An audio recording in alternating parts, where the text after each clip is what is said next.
Jean-Noël, bonjour. Oui, bonjour France Inter et merci de me prendre à l'antenne.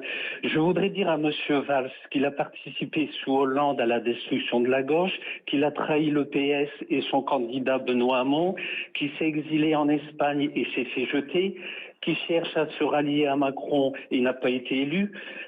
Vous devriez avoir honte. Vous êtes le pire des traites, Monsieur Valls. Toute la France a honte de vos comportements.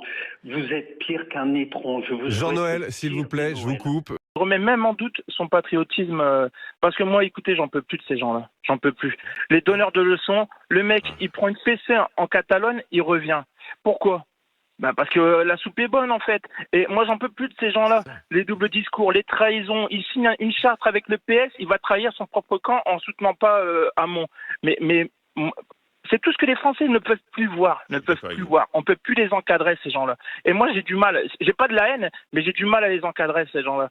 Ça bouffe à tous les râteliers. C'est-à-dire que quand vous dites ça, c'est-à-dire que vous ne supportez plus ce manque d'intégrité politique. C'est ce que vous voulez dire, quoi, David. C'est le recyclage en permanence. Vous voyez, le gouvernement, on n'a que des ministres recyclés. On peut me parler de Retailleau, il est sénateur. Il y a des lois qui sont proposées par le RN à l'Assemblée. Il dit oui, c'est bien, machin, c'est pas voté. En fait, ils ont tous un double discours. Ça me dégoûte, moi. Profondément, ça me dégoûte. J'en peux plus de ces gens-là. Oui, vous avez fait votre temps. Mais barrez-vous. T'es chroniqueur politique dans certaines émissions, mais ça te va très bien. T'as fait ton temps. On veut plus te voir, en fait. On veut plus te voir. Vous disiez tout à l'heure, est-ce que En Marche, c'est pas un parti jeune Mais c'est un parti de quoi? Moi, j'ai du respect pour les écologistes, même le Parti socialiste. Il est fondé sur une doctrine, une idéologie, des convictions. On a des positions. En Marche, c'est quoi? C'est des traites de gauche, des traites de droite. Ah non, mais je veux dire quand même que le responsable de cette crise, c'est Emmanuel Macron. Il a fait une dissolution totalement improvisée, dans une sorte de bouffée d'orgueil pour se venger des mauvais résultats que son mouvement avait accusés au niveau européen. Et il nous a proposé justement une dissolution pour clarifier. Et au total, cette dissolution apporte encore plus de confusion. C'est Emmanuel Macron.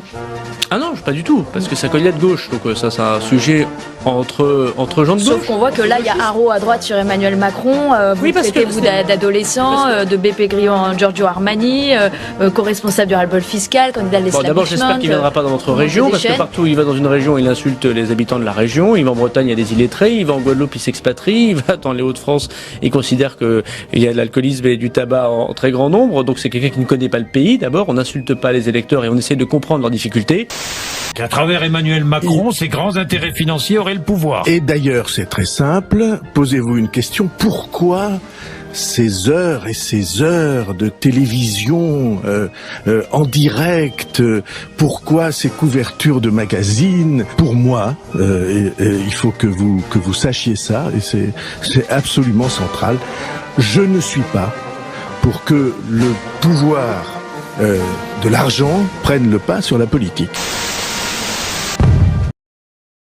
Lorsqu'une personne a autant de toiles d'araignée dans la tête, lorsqu'une personne est absolument incapable de comprendre la société française, de comprendre son histoire, de comprendre sa composition, sa force et sa vitalité, lorsqu'une personne est absolument incapable de s'attacher à un certain nombre de principes qui sont fondamentaux et qui ont construit justement la nation française, lorsqu'une personne est inculte à ce point, lorsqu'une personne est à ce point pauvre, indigente moralement, politiquement, culturellement, lorsqu'une personne est à ce point indifférente aux dégâts considérables qu'il peut produire par ses paroles, qui sont des insultes incontestablement, mais qui sont surtout des déchets même de la pensée humaine. Moi, je n'en attends rien. Je n'en attends vraiment rien. Toute la France a honte de vos comportements. Vous êtes pire qu'un étron.